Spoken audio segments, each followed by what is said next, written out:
Okay, thank you. I'd like to call this Finance Committee meeting to order. The first item we have is assignment for request for council action. We have 2398 budget amendments, 2399 purchasing card policy update, 23100 job creation grant, All Fasteners USA LLC, 23101 agreement with Kleinfelder Administrative Services CHIP grant, 23102 change of vendor PO 2022-1601 Rotunda Flooring Project, ARPA. 23103, use of remaining ARPA funds. 23104, agreement with GIS System Renewal Engineering. 23105, discussion regarding collection of signatures for petitions. 23106, revised civil service rules, communication operators lateral transfers. And 23107, EMA agreement. The next item we have on the agenda is 22155, display of flags on government property. This was discussed as a council of the whole about a month and a half ago, I think. And I think, where's Mr. Huber? Is he making it? He is at a board meeting. Oh, is he? Yeah, I talked to him before. So, yeah, Ms. Hazeltine, if you want to talk about this, I know we talked to Mr. Huber about various issues. We talked about issues around the flags, and then the last thing we talked about was banners also to address it. And I think Mr. Huber told me all about it, but you could go ahead and. I was going to say, did bring it you up. get a chance to talk to him before Board of Control? Not today. Not today? Okay.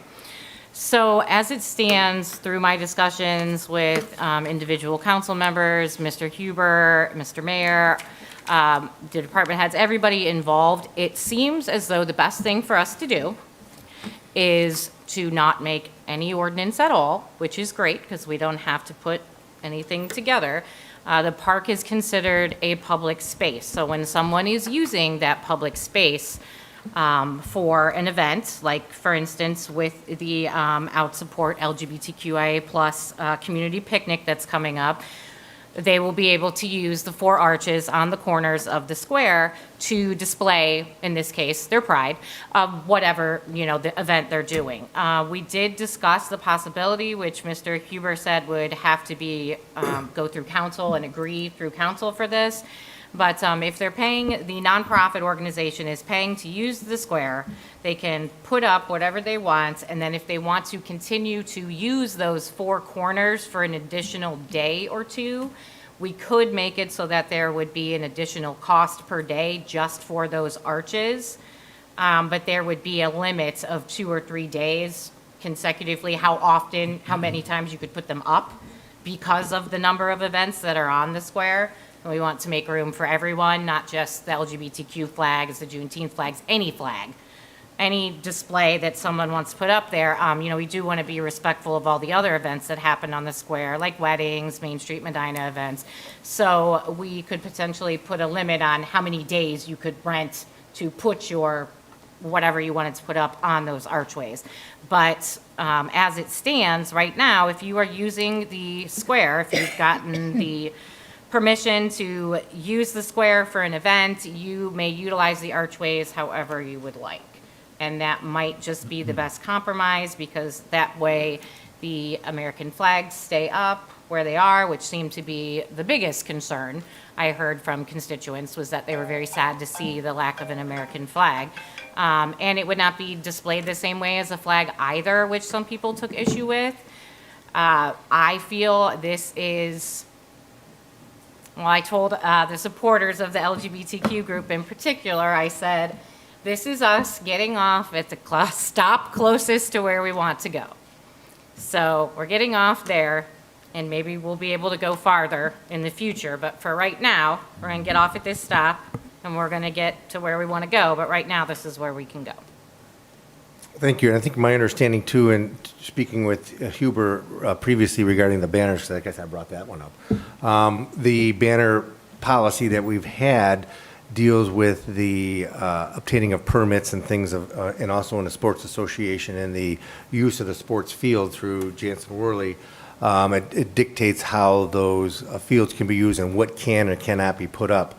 More banner type things in the sports associations and non-sports associations, but I believe, Mayor, if I'm correct, that'll be covered through the applications and the signing up of the sports teams, and the various groups that use those sports fields have to agree to how the banners would be used in regard to the sports fields. The sports field sign sign limitations are set up with the sports associations for consistency through all the different sports that we have. So we don't have baseball as one size and soccer as another size and so forth. The banners on the square are considered decorations. It doesn't say banners, it says any decorations, can't be on the gazebo or the trees or other things, but they can be on the four archways. The advantage of the four archways is that they're reachable. So if somebody's taller than me, like Mr. Coyne's height, you know, they can get to the top of the archways. There's usually grommets at the upper two corners and the lower two corners to where it secures. The library has the capability of making them. I know Main Street Medina has used them before, Juneteenth has used them before, to put the banners up for the day of the event. As I've discussed with the council members individually, I prefer we start with the day of the event versus multiple days. We have to start somewhere and give this a chance and evaluate it. I'm also concerned that, well, first of all, let me just clarify for everybody in the audience, this will not be considered then, this is from Mr. Huber, this will not be considered government speech. Because it's not government speech, the city will have no authority to limit anybody who wants to pull a permit, pay for a permit, even if we don't agree with the language, e.g. some Confederate group or some neo-Nazi group or whatever. We open ourselves up, but the fact that it's a public space and it's for First Amendment purposes, we'd be pretty hard pressed to limit that anyway. The other primary disadvantage of the flags themselves is the staff time that it would take. Then we can control the government speech, but the city has to buy all of the flags, which is an expense to the city. And we also have to pay our staff to put them up and take them down. And currently, the street department just doesn't have the staffing nor the resources to make that happen. And if you've driven around town much and saw some of the sewer grates that are sunken with cones on them or barrels that have been there for a while, it's simply because we're spread so thin that it's taking a while to catch up with those things. And respectfully, I just can't spread them any thinner than they are. So I think that this banner proposal to pull a permit for the day, they go up the morning of the day and have to come down at the end of the event, gives the exposure desired, and yet is not ongoing for a period of time. Thank you. Mr. Lamb? I guess I have a number of questions. I actually have more questions now since the mayor, thank you, Mayor, when he explained it, that we're not using government speech. And so from what Councilwoman Hazelton, what you were saying is when you said any flag and any banner, anything can go up on the archway, then anything, if I come in with an application for whatever, does that application have to be approved? Would that be your understanding? If I came in and I wanted to fly whatever I wanted to fly, it would be approved. Well, you have to have an event, you have to be having an event. I'm going to have an And paid event. that, Okay, okay. I'm going to have an event, and I'm going to have an event about something in particular, and I come up here and I have the money to whatever I pay, and does that then have to be approved? Well, that's a good question, and Mr. Huber have to answer, but I'll give my 2 cents as a lawyer. And I'm not done, I'll I'm not take actually 5. done, I have more questions. Okay, go ahead. Okay, but go ahead, give me your 2 cents. Okay, my 2 cents would be, I think that there is certain other laws out there regarding hate speech and otherwise that probably could be prohibited because that's not protected by the First Amendment. So I would imagine that you could make a choice if somebody wanted to have an event that was related to hate speech or otherwise, which is not protected by the First Amendment, it could be denied. Okay, so if you narrow this down to what we can't have, we won't have is anything that would be logically interpreted as hate speech. So does that include then the Confederate flag? I don't know what's covered under hate speech. I'm just bringing it up. Well, I mean, I'm asking the question. If we're going to talk about it, I Yeah, guess I don't want to the know answer. that. I don't. I guess my point is if we open this up, we're not really, I understand why we want to keep it kind of the same, but we really don't have, I don't see that we really have control over it within a sense of what would be reasonable. Are you asking me a question, or is that No, I'm a just, rhetorical? no, I mean, I'm just saying that it doesn't seem, that's my opinion, is we're just opening this up to, it won't just be something that most of us would say, okay, this is appropriate, because that's not really the way the world works.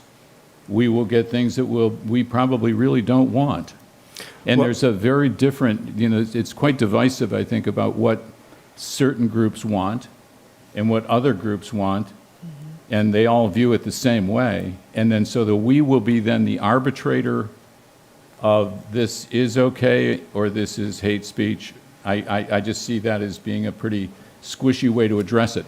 Further, I think that if you view the historic district as an historic district and you look at it in a reasonable way of what you're trying to project, the banners that have been put up that we call banners and not flags detract from the district. And all the flags that we've ever put on light poles are not flag poles, they're light poles. It would have been a very limited thing. I think looking at pictures of the historical downtown, the only flag that I can find in any of those pictures are a lot of American flags during parades and an American flag. That's kind of what where I'm looking at. So we're trying to find a way here to be more inclusive and let people represent their activity or things that they think are important. But I don't think that we're doing it in an effective way if we really don't have control over it.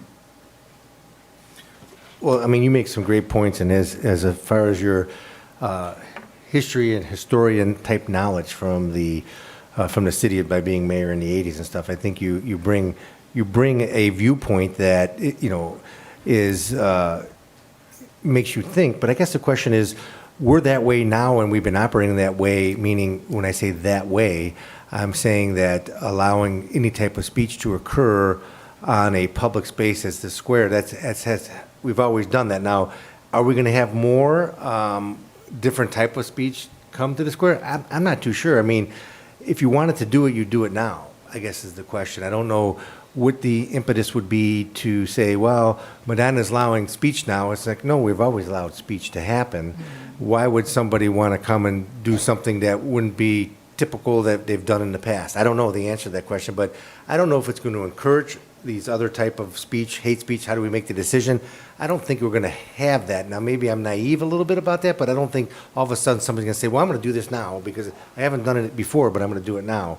I think what we have with the pride and the progressive flag and the activities that occur, that's occurring around the country. So it's all over the place. So it's not like it's new and unique to Medina. I guess, that's just my opinion, of course, but that's My sense, though, of where you're going back to is that we are in a different place. We are in such a different place in time now than we were in 1980. Because when we were doing an international festival where we flew flags of every country, and countries I guess we really didn't even like, right? I mean, we certainly don't like them now. And nobody said a word. But we're not that same country anymore. We are now a country that we are so tribal and polarized that I think it is naive to think that when we say, this is great because we love this group and you're good people and put your banner up, that we're not going to have people that will take the flag that my father and a lot of fathers fought against, and we'll see that flag because we have seen them in the county. I see them in the city. I can drive you down a couple streets and you'll see these flags. So I think we need to take a really hard look at this if we're trying to be thoughtful about tolerance, I guess. We don't want to end up creating something that will make things more intolerant, because I think that's where we are. We want to think that we're a community, and community means we all have shared beliefs. These are the things we all believe in. But if you look around now, We are not really like that anymore. And I think we have to be very careful of what we construct, and I think we have to give it a lot more thought than what we're giving it right now. I understand your argument, and I also understand your point of view, but I think we all have to aspire to be better, and I think this is where your comment, Denny, always comes. We have to be kind, and hopefully more people would take that to heart and heed those words. But I understand your position, Bill. I am aspiring for us to be better. I know you aren't. And I didn't say you weren't, but I think that we all have to, as a community, make strides to do that and make efforts. And these are conscious efforts. They're not unconscious efforts, because I think we all have to think like that to be, who are we, why are we here, and what do we do to each other? We should be kind to one another. But no, I get it. I guess I would only disagree with you in one regard. I think that we try to be the best we can, and we have to make steps. And I think always we take steps to the directions that we want to head, and we make those steps with a conscious effort, I guess. So I don't know what that. I know you're looking at me. What does that mean? But I'm just so tired, guys. I mean, I say, let's have control of it, and nobody wants to have control of it because you might get in trouble and you offend someone, and then we get sued. And I say, okay, let's not be in control of it. Let's just leave it how it is, and then somebody doesn't like that. I just want the people that want to be represented to have the ability to be represented. I That's just it. want the people, though, that we don't want to be represented, us not to be forced to include them with those other folks. And that's a really tough thing for us to arrive at a place where this will work, because it is so much, it's like almost like art appreciation. I might appreciate that piece of art, and you might not, right? And I think that that's the line where we need to go. And I'm not saying rule people out, rule people in. I'm just not sure that this is a workable solution. What is? I mean, it's been what, over a year now, and this is the best that I've been able to get this council and this administration to agree to. Ms. Hazelton is correct. I mean, I guess the only thing I look at is maybe I'm more of a target than most. Is I don't mind being sued, but Well, that's part of the job. But I think that we do have to provide solutions to problems, and I think our job as community leaders is to determine those solutions and try to provide a path to allow growth to occur. And I think every step we take in a direction that we think that the community that we represent would like to go, and that's a step in the right direction.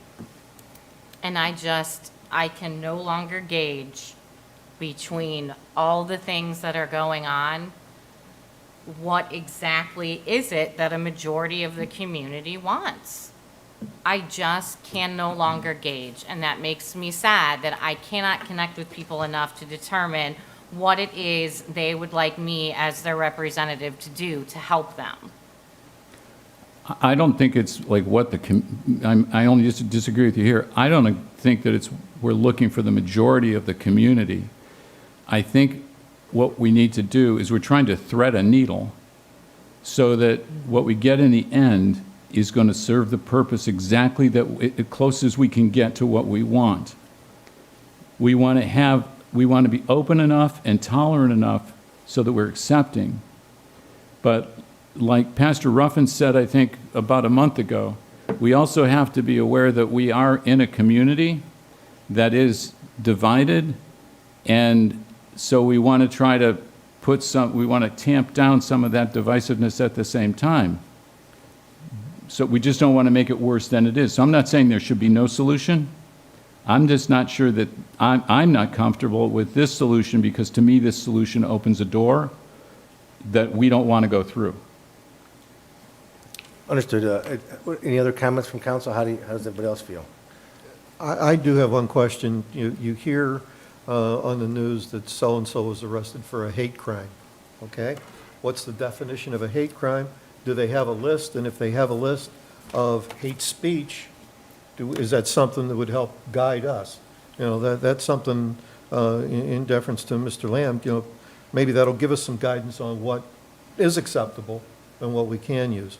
But I do agree with Mr. Lamb and Pastor Ruffin. We've got to, we got to stop the bullshit. Pardon my French, but and we need to get back to where we were when I first moved here, where this is a community of a bunch of different people who have come here because they like Medina for what we do, okay? And I like the overall solution. I think it's a good one. I think it needs a little tweaking here and there. So if we can get, maybe if there's a definition out there, maybe Mr. Huber has that. Well, remember that this implementation of this kind of, I guess it would be a kind of a policy, is an administrative policy, in that the dictates of how it's implemented is left up to the administration, both the mayor's office or Jansen's office, or whomever department, or whatever department's going to be handling the permitting process to a particular, either it'd be the ball fields.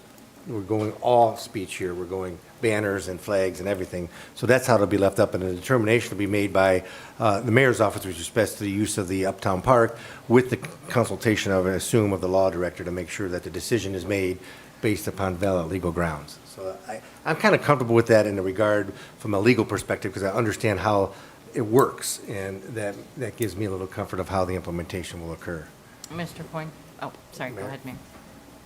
Well, I just want to share that through these multitude of lawsuits that the city's been in over the last 4 to 5 years, it's become abundantly clear to Mr. Huber and myself how the U.S. courts take a look at public spaces, and it's much more broadly than what we had originally anticipated, inasmuch that we had assumed if somebody pays a fee, wants to use the Uptown Park for this event or that event, then they had some control of the park as a result of that process. However, the federal courts have deemed a public space is a public space, whether somebody's using it for a permit purpose or not. And anybody else can go there. Anybody can go there today without a permit, with a Confederate flag, with a neo-Nazi flag. They can fly them on their vehicles. They can stand in our park with it. They can stand in our sidewalks with it. In fact, there could be a wedding going on, and they could walk through with it. And because of these federal court rulings and interpretations of what public space is, we cannot restrict those things from occurring. And we have to abide by those rulings. In fact, it was enlightening to a good deal of us of just how broadly the federal court's interpretation was, because we didn't have that appreciation beforehand. Not that the lawsuit was a good idea, but No, I appreciate it. Jim, do you have anything? I'm just trying to, then, are we going to have new legislation, or we're just using what's already in place? I think what's currently being We were talked about trying is... to not have new legislation. Right, is what's currently being in place and the implementation of it. I think that's what we're talking about right now. Okay, I just want to make sure that I was clear on that. And I support this too. I know our job is to represent the entire community, and we can't do that. I may be able to represent you, but the person behind you might be disagreeing with you 100%. So it's a fine line. So that's why I always look at each decision we make, whether there's controversy or not, as a compromise, because nobody's always going to be happy. The biggest thing we heard of were people that were against, whether it be the Pride banners or the Juneteenth banners, was that we were utilizing, which we really weren't, utilizing poles that the American flag or the state of Ohio flag were on. So we wanted to, in my opinion, stay away from touching any of those. And I agree with Bill. Back in the 80s and before, the only really thing you saw was American flags, except at Christmas time.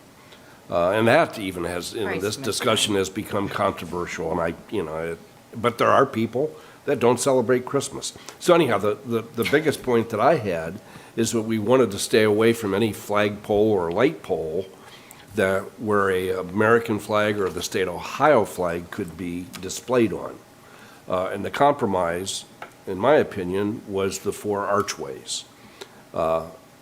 And a permit process, I think, also is a good compromise. If we're going to have the Juneteenth or the Pride flags or a Main Street event, and they apply for a permit and the administration approves of it, are we going to be able to keep away neo-Nazis and the Confederate flag? But if they have to get a permit to even put it on that archway, at least we know, the administration knows, okay, we can't deny them, but we can also say, you know, you may be able to fly your banner or whatever, but there's not going to be any hate speech. And Mr. Lamb and Mr. Rose says we need a more definition in hate speech, because that we can prohibit. But it would give the administration and the police department and the parks department, it would give them some heads up, hey, there's going to be something that, you know, is going to be more controversial than X flag or X banner or X, you know, Y banner. So I support this. I think it's going to be an experiment in progress. Are we going to make everybody happy? No. But I think it is important to recognize the Pride banners. I mean, I feel in my heart of hearts, I feel bad for people that disagree with that, but I understand that they have the right to disagree. But I think it's important because we do want to, even more so than back in the 70s and 80s, we do want to be an inclusive city. And we want to be able to stand up here on this dais and say, I'm proud of, even though you may disagree with me, I'm proud of that we're promoting acceptance in our community. That's what we're here for. So, thank you. Reggie? Well, part of this permit process is getting an example of whatever banner is going to be flown on these arches, correct? I would assume so. That's not the way it is today. If that's something that the council says they'd like to see, then we can require them to, upon the permit application, to require any artwork that's going to be displayed. I think that's fair. Yeah, because it is, as was already mentioned, and Bill, I certainly understand your concern. I'd like to think that we as a community could become more respectful to those who have their own beliefs. For me personally, you know, not everything appeals to me, but it doesn't mean it shouldn't be displayed, you know, at their event. But I wish we were, as a community, more respectful to the other groups, and I certainly do want us to be inclusive. And you know, and I'm just going to ignore those things that I personally find offensive, which specifically would be a hate speech. But certainly, if you knew what they were going to be flying, you know, on these banners, it would definitely give you a heads up as to what the expectation could be. Well, which is also something that Wadsworth did not have. That didn't have anything to do with signage when they had a whole hullabaloo there, a month ago. It had nothing to do with signage. They had a little bit of advance warning as to the intensity of what the event might ramp up to, and they were able to head that off, as their safety director said when he came in here a couple weeks ago. But you're right, that would give us a heads up as to what was going to be happening. That would give Chief Kinney and anyone else that would need to be involved, if we needed to bring in the county, anything like that. You know, I think it would be a good idea to look at all of those things beforehand. I'm just flabbergasted. Like, I don't understand, why is this such a big deal? No one cared until it was gay people. And now everyone cares. So I'm still processing the fact that this is even something that we have to talk about. Well, you also have to remember, free speech in the amendment is set up so people can say something that you disagree with. That's free speech. Yeah. If it's something you agree with, it's just speech. If you disagree with it, Yep. that's free speech. Okay, well, Mayor, I think when we hear from everybody up here that I think going forward with what is suggested as far as the Uptown Park and issuing the permits, fine. I think we just need to talk to Huber a little bit, if we can get any more specificity with respect to what, do we even want to get involved in talking about what they're going to hang on the archways? Maybe we don't. Maybe Mr. Huber, when he talks to the other law directors throughout, his community, they may say, yeah, we've tried that and it failed. So maybe what you'd want to do is just double check with Mr. Huber to see what he thinks about that idea. But it may be, I'm having a feeling that it may be you don't want to know, because then you get brought into it, except if it's, of course, if it's hate speech. I mean, I think that's something that's not protected, and that's never would be free or not. So I think we need to move on with that. Bill, is this, you could go ahead, your last comment, because I think we can move on. Because we could talk this thing to death. What? We could talk this to death. I but go actually ahead. don't, I don't really agree with you at all. I don't think we have talked it to death whatsoever. And I don't want to be misunderstood, because I am not opposed to tolerance or other flags or any of these things. My point is, I don't think this actually is going to do what we think it will do, number one. And secondly, I think that when we do whatever we would do, we need to try to find some way to bring people together in a way that's not just us talking and using words is a good way to do it. But I think that this could end up being something that in the end, we will have not have done anything, and we may have made it worse. So I do not agree with it. And the only other question I have is, did we decide then that this is, if we put a banner up, it is only for one day? Currently, that is correct, unless we modify Well, something to allow Okay. additional fees to be paid. Now, a permit could be bought multiple days, Right. and every time a permit's bought, it could be flown, right? That's what we're talking about. But there's no other way to do it right now except for by additional permits, correct, Mayor, for each day you Well, want to use it? and schedule permitting, it's a busy place up there. Right. So, That's right. it could be the next day's a wedding, or the next day's a band concert, the next day's something, so. Right, Mr. President. that's true. Can we just clarify, because I can already see, it's like I have a connection to Kimberly's mind right now. We are not talking about banners that go on the light posts that No. the Economic Development Department utilizes. We are not talking about any of those things. We're It's just just the talking archway. about the four Arches. corners. Yes. Okay. Okay, okay. No, Kimberly that's still not. wants to say what she was going to say. You have a question for us? Mr. President, I do have a question. I just want to clarify, because we're talking about the flags, but at the last Banners. meeting, well, I know, but it says display of flags, so hence the clarification. I had brought up the banners, and you had brought up the banners, like what we use for marketing the city and the fair. So can I resume my marketing banners? That's my question.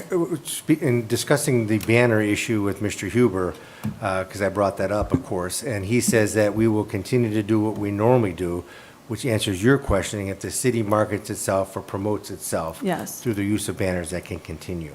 Okay, that's Okay. my first question. I Wait, have- I've got multiple Thank you. I know I have one more. Well, let me just This whole, clarify, like- though, Oh, Kimberly, so- because it's the street department that's going to have to put up those 42.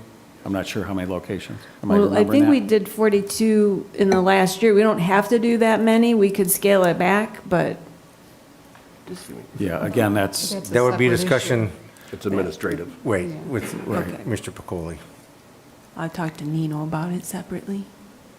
Anyway, so then the other question is back to this process that we're putting in place. Are we doing this like on a trial basis? Like, hey, we're going to try it out for a year, see how it works? Or is this, and then revisit it? Or This has been done, this is nothing new. This is how it's been done. And I No, think I'm what- talking about what Councilwoman Hazeltine is talking about now with you rent it, you put up your 4 banners on the square and the 4. I think that's permitted today. That's why I asked if there was something new or not. There's Yeah, no there's change. It's not. nothing new. There's The only, nothing the only new. thing new, Kimberly, is we're not Okay. using any of the flag poles or the gazebo. Gotcha. Well, and there is also the distinction that you can't just come in and say, hey, I want to rent the 4 corners to put whatever I want. No, you're coming in and you're paying to rent the space. You have to have at least, I know this sounds horrible and cynical and jaded, but you have to pay your money. We have to get your money to know that you are going to utilize the space. And then, because you did that, you have the opportunity to possibly discuss at a future date, 1 to 2 additional days after your event, depending on various factors. Is somebody having a wedding? Is there an event scheduled? Lots and lots of things. But you have to have gone through the permit process. You have to be utilizing the square for an event that you are paying to rent the square for. How do you get 2 extra days if you're renting a square for one day?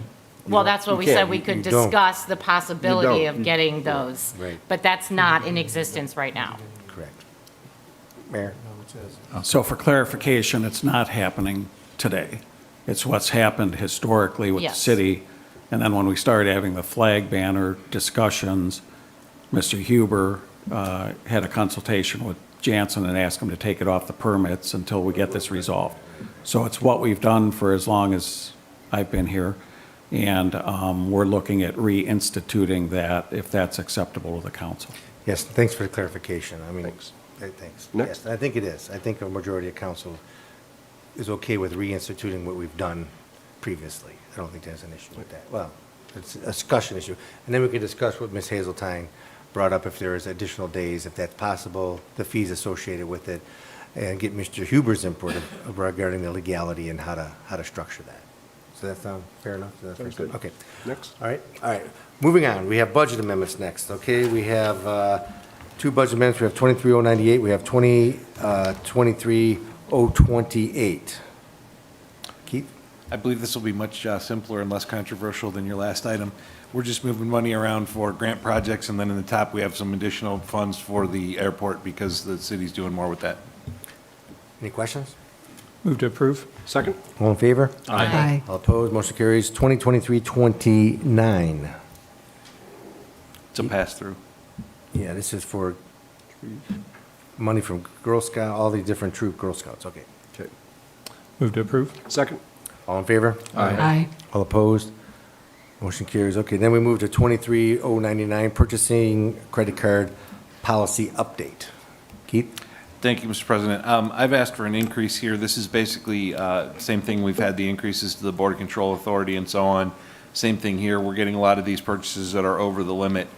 Currently, Border Control can expand the limit, but we're just having that come up a lot, and so we're asking to go to 4,000 as the limit rather than 2,500. And I don't recall when the initial policy, we just adopted this, it wasn't, how many years ago did we, was it 2018, I think. 2018, was it, just before? Was that when we Yeah, adopted the initial yeah. policy? Yeah. 818. And it was at $2,500 back then. I guess the question is, for council, are you okay with going to 4,000, or do you want to go to a lower number or a higher number? I can go with the recommendation of 4,000. Okay, anybody else? I can. Yeah, I'm fine. Okay with that? Okay. Good with All right. 4,000. Move to approve? Second? All in favor? Aye. All opposed, motion carries. 23100, a job creation grant for All Fasteners USA LLC. Mrs. Marshall. Is this you? I think it is. Thank you, Mr. President. This request is for council to authorize the mayor to enter into a job creation grant agreement with All Fasteners USA LLC for the purpose of expanding their business in the city of Medina. The project entails acquisition and renovations of a building located at 950 Lake Road, which is right across the street from their current location. They will have an estimated investment of $4,405,000 in this project. They have committed to creating 15 new full-time positions with new payroll of $675,000 to the city of Medina over a 3-year period, starting in 2023 through 2025. The agreement will provide All Fasteners with a grant up to 40% of the new payroll taxes to the city of Medina for 3 years. The Business Development Committee did meet with the company on April 17th to review and discuss the project, and they did approve this application at the meeting. And just as another note here, this will be the second grant for the company. So they did complete their other grant. They were successful and actually exceeded their goals. We respectfully request the approval of the job creation grant agreement with All Fasteners. That was subject to the law director's approval. I did speak with Mr. Huber, and he has reviewed and approved the grant agreement, and I did not receive any feedback from the company. As a reminder, the job creation grants are funded from non-income tax generated revenues. The maximum allowable payout for this 3-year grant term, provided they meet all their grant goals, and of course, we allow that 25% overage, would be a total of $12,656.25. And then we are not requesting the emergency clause. Thank you. Thank you. Any questions? Move to approve? Second. All in favor? Aye. All opposed, motion carries. 23-101, an agreement with Kleinfelder. Oh, Did you say you needed an emergency clause? no. No. No. Thank you, sorry. 23-101, agreement with Kleinfelder Administrative Services for the CHIP grant. Andrew? Yep. Thank you, Mr. President. This is actually for our CDBG Community Development Block Grant. So this is entering into a contract with Kleinfelder, Inc. for $22,500 for administrative services for the CDBG grant program. They've been our contractor for our CHIP grant. We were successful in getting that funding for last year's program year 22 CHIP. If we are awarded the CDBG grant, this will be taken out of the grant funds and won't come out of city funds. Thank you. Any questions? I noticed this one also said it needed to be approved by law director. Has Greg had a chance to? He has seen the contract. He did not have any comments, so I'm not sure if he's had time to review it. Okay, I'm going to, just to be safe, I did see in the request here that it said, subject to the approval of the law director, so I'll make the motion to approve, subject to final approval of the law director. Second. Any further discussion or comments? All in favor? Aye. All opposed? Motion carries. 23-102, a change of vendor for PO 2022-1601 Rotunda Flooring Project with ARPA. Is this Mr. Pacoli? Thank you, Mr. President.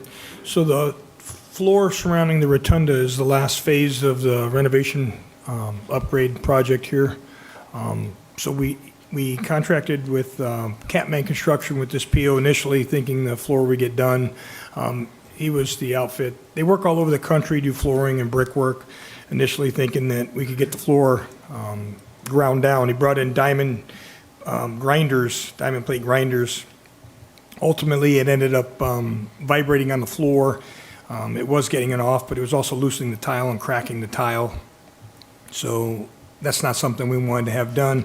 It seemed like he got to be more interested in replacing the tile, and that's not something we wanted to do. So Dan's been really helpful here, as he always is. We started investigating and experimenting with strippers, stripping material for the floor. I'm going to clarify. Dan, it's You agree with that, Dan? Yes, sorry, Dan.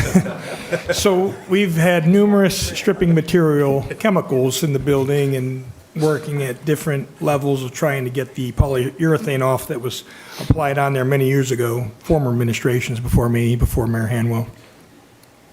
So the long and short of it is we came across Rescue Painting. He has a carpet guy that we started chatting with, and he wanted to come in on a preliminary basis and do a little sampling. Well, he started in one area, and believe it or not, he came up with a cocktail that is stripping the material off the floor, and it's taken several passes. He's been working at it for a while. So we want to change the vendor from Catman Construction to Rescue Painting and continue with the floor progress. And if you look around, he's got quite a bit of it done, but it's going to take numerous passes, and they're even obligated to come in with hand scrapers and finish the mortar joints. And we'd like to see it through, so that's the request here. Thank you. Any questions for Mr. Pacoli? I have one. Yes. So, Nina, what administration was that put that down? That would be the Roberts administration. Okay, thank you. Yes, sir. Should have clarified that as well. Yikes. Any other And then, questions? so you know, if I may, we're not going to put any kind of polish or anything immediately on the floor. We're going to leave it cleaned for a little while and just kind of take a deep breath and then figure something out that will be, that won't cause us an issue like this going forward. So, thank you. So I have a question. So is that what that smell is? It's a biodegradable, but yes, so that's why we had the fans running. It's not as toxic as the heavier chemicals that Dan and I experimented with that would cause problems with respiratory and things of that nature. But yes, there's a little bit of a cleaning smell, if you will. We've been running the fans, extraction fans, and actually trying to do most of the work on the weekends. for that reason. Okay. Any other questions? Move to approve? Second? All in favor? Aye. All opposed? Motion carries. 23-103, use of remaining ARPA funds. I guess, Andrew, do you want to work on it? Who's, okay. Yeah, thank you, Mr. President. So our finance department has let us know that our ARPA funds, which are not encumbered, are down to $307,495 and some change. We were asked for some possible uses of the remaining funds, and Jansen and I both had a couple of ideas. For my part, it's the multi-use path. So council authorized the creation of a multi-use path plan for the city, actually using ARPA funds. We're currently underway in the beginning phases of that plan, really in the information gathering. However, the purpose will be to target specific paths based on priority and feasibility. We're not there yet, so we don't have a route to say this money is going to go to that or what side of town or what purpose. But in general, multi-use paths are about $1 million per mile. We would expect to get grant funding for that, of course. The match is usually 20%. So we're looking at approximately $150,000 to $200,000 for a mile of multi-use path. As I noted, we're looking for not just a path of least resistance, but certain paths are cheaper than others. If you're going through a park, there's no property acquisition, there's few utilities. That's a less expensive path. If you're going in a roadway where you have to move utilities, get right away, tear up the road, that's going to be a more expensive path. So that's definitely something we're going to keep in mind when we look at the phasing. Jansen's proposal was for the use to redo the Reagan Skate Park. It was constructed in 2007 for $70,000. A portion of that was donated by area businesses, committee members, and a local foundation. They've done some surveys on the reuse of the skate park and what they'd like to see by American Ramp Company. Those are included in your packet. The costs were approximately $260,000 to $500,000. Option one is actually in your packet, which was $300,000, which I believe is a complete redo of the skate park. So these are our two kind of proposals to earmark the funds. Obviously, the skate park has a more definite number than the multi-use path would.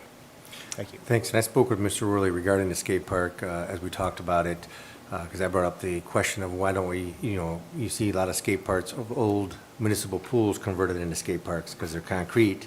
But he said that this was a stainless steel or metal that it wouldn't rot as our current skate park is wood. So, because I asked him the cost associated with it, I said, why don't we just move up to the next level and do a concrete one? It'll be there forever. And he said, well, this is a stainless, or not stainless, I guess a metal or a skate park that has a longer useful life than what we currently have, which made sense. And I think he says the use of the skate park, and the mayor maybe attest to this, is greatly used by the youth, and, there's always somebody using the skate park.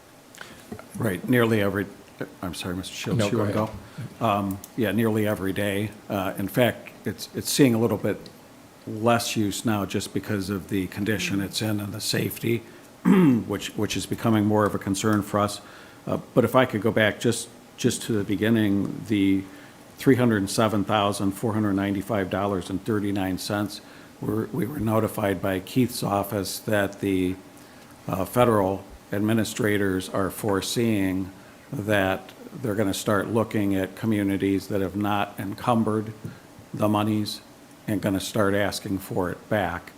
That's what prompted us to bring both of these for council's consideration. Out of fairness, they're both needed. There's a good chance that either the public, like happened last time, and/or the foundations may assist with it. So one consideration may be to split it 50-50. Jansen would have about half of his. If we split the 307 in half, and we would have to come up with other monies then for the bike path as well. But once we get this study done, there's a chance that we could get grants and other state monies, possibly federal monies, for the paths as well. So, Right. I just don't want to lose the money. I don't want to give the money No, back, I agree with is you. my point. Mr. Shields? And I like your suggestion, Mayor, of splitting it. Splitting it. I know when this came through Public Properties, and Bill and Denny and I spoke about it, there is a portion of it, John, I think 50,000 of that is cement and Yes, sir. and updating some cement too, so there will be parts, but it is really in bad shape out there, and it's getting worse, and I think that's why we see less people there, so. Yes, sir. And my gut feeling is we'll have a better chance I'm sitting on the committee, the steering committee for the pass, that there are a lot more grant opportunities out there than there will be for a skate park. So I guess I'm leaning a little bit more, the urgency, if we have an exact number, it needs to be done sooner rather than later, and it's probably, the other project will have more opportunities, more detail, and more chances to get funding for it. I'm just leaning a little bit more toward the skate park. And I think I agree with you, Mr. Shields. And my question would be, if we split it like your recommendation, Mayor, and a grant becomes available for the multi-use path, could we then move those funds back to? Yes, sir. My understanding is, unless Keith's seen something more recently, my understanding is that as long as it's encumbered, so we have it encumbered for the pass, we find out we don't need all the money for the pass, we could then move it over, again, through another act of council, because you would have to change where it's going to, the appropriation. But I think the important point is to get it all encumbered at this yeah. point. Yes, sir. And we call it a skate park, but they also use it for BMX bikes too. I mean, it's just not people using skateboards. Well, I guess my recommendation would be that we encumber the entire amount for the use of a skate park and/or multi-purpose path, then we can make a determination on the allocation Right, at some future date. sounds good. I'll make that motion for now then. Second? Any further discussion? All in favor? Aye. All opposed? Motion carries. Keith, you look baffled. Yeah, no, I am. I'm trying to figure out if we're doing a purchase order for, when we do a purchase order, we have a vendor. So do you have to So have a, first- you have to have a first purchase we have a order to vendor. encumber this, the whole thing, or do you have to have council? And then we have what the purpose is, and I don't think I have either of those things here, and that's what I'm trying to figure out. I'm trying to figure out, okay, who am I encumbering this to? Well, I think we do have for the skate park, I think we have a vendor, and actually, I think that pricing is only good till May 31st, if I read it correctly. All right, so that was one the other reason I just thought, I mean, we're still having public input and on the trails, and And we are, and we will most certainly get grant funding for the multi-use path. It's just not feasible without the grant funding. It's just having that match, which is substantial. Well, it sounds like you need a 20% match, so maybe the recommendation would be we allocate 20% of the 307,000 towards the path and the remainder towards the skate park. At least we know the skate park can get completed, and we have an opportunity to get grants. but I think what Keith is saying, he doesn't have a vendor for the path. You don't have a vendor for the match, though. Can we At all. encumber the whole amount to the skate park for now, with the transfer as we become educated? And the mayor mentioned, we do best bidder purchase orders, but those are when we do a bid, and then we're awaiting to see who's gonna win the bid, and I don't know if that would qualify for what the feds are looking for here for the money being encumbered, because best bidder isn't, I mean, if we're just parking it there as a way to say it's encumbered, I think they're gonna see through that. You understand what I mean? Well, it Versus sounds us like saying we this is answered our own encumbered to question the, regarding the skate park then, because we can encumber that we can immediately. park it in the American Ramp Company, I think it is, Yep. and then, okay, we It can do seems like that. that's the answer. from Right, what and if I'm it's hearing. not used, then the remainder Right, could then be that moved. sounds like what I'm hearing. Is everybody okay with that? Yep.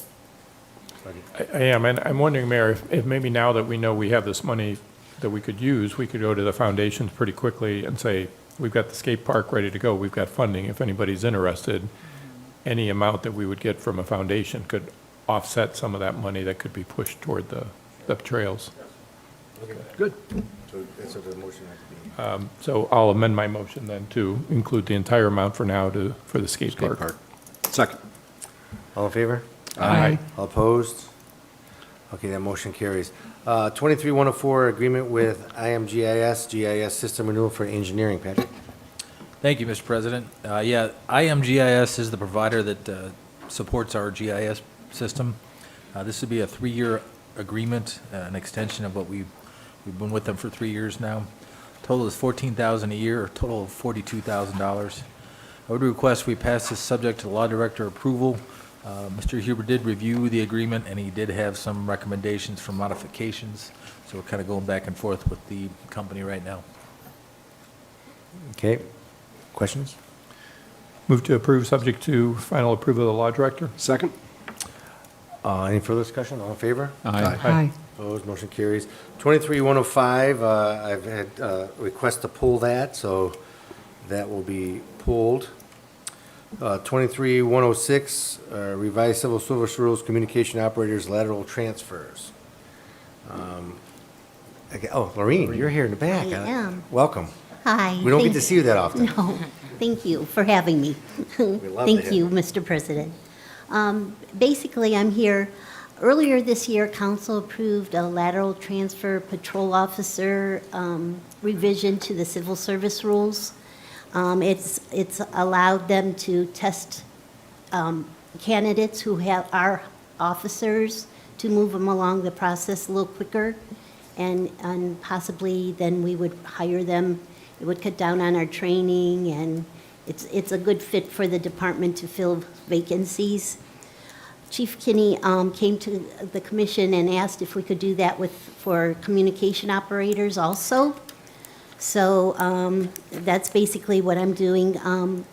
We created, Sergeant Lynn and I created a policy that mirrors the patrol officers' changes, and Law Director Huber has reviewed it, and he agreed that it was a good plan. So we're coming to you to see if you agree also. Like last year for the communication operators, over a year's period, we had one vacancy. We hired 5 different people to fill that one vacancy, and we came up empty-handed every time. Some stayed for a couple months, some stayed for a couple weeks. If these communication operators have experience, they know what they're getting themselves into, and they're likely more likely to stay. Training would be shorter. They still would be going through a test process just like other candidates, just it would be a little faster. Any questions? Move to approve. Second? All in favor? Aye. All opposed? Thank you, Lorraine. Motion carries. Thank you. Thanks, you could stay all night too if you'd like. We have council Okay, meeting. all right. It's interesting, I like it. It's a lot of fun. Thank you. All right, the last item we have on the agenda is the 23-107, the EMA agreement. Mayor? Thank you, Mr. President. Back in 1990,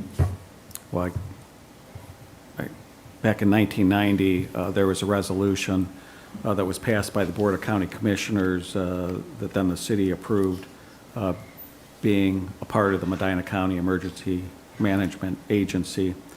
Each of the communities that takes part pays a certain amount of fees to get the benefits of what the Medina County Emergency Management Agency offers to us. For those that may not be familiar, it's the hazmat response, it's the rope response, it's the trench response, and might be a fourth one that isn't coming to mind right immediately here. But so the agreement has been redone by the county prosecutor's office, and with input from the Medina County Emergency Management Executive Board, as well as the Board of County Commissioners, and now to continue getting the services of the Medina County Emergency Management Agency. Each of the political subdivisions wishing to continue need to pass this by a council resolution and documents same before I may sign it. We've been fully satisfied with the services. Yeah, thanks. And I think this is the one, if everybody remembers, there's been some question regarding the makeup of the board, but I think that was modified, if I'm reading this correctly, Mayor. And again, there was concern about the control of it, but I think it's still, of course, controlled mainly by, of course, the makeup of the board, which is members of the townships and the cities and the commissioners, so I think there was a question about that, but there's no difference, that much difference from the Ohio Revised Code makeup of the board. Is that correct? Right. Okay.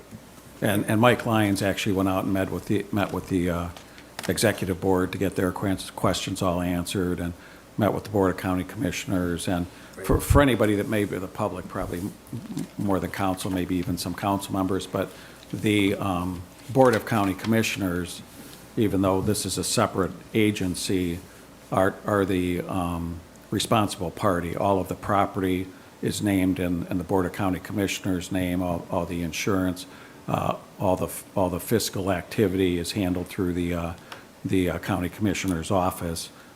So the agreement is actually through the Board of County Commissioners, although it's for the Emergency Management Agency. Any questions? Move to approve. Second. All in favor? Aye. All opposed? Motion carries. Is there anything else that anybody wants to bring up for the Finance Committee? Hearing none, the meeting is adjourned.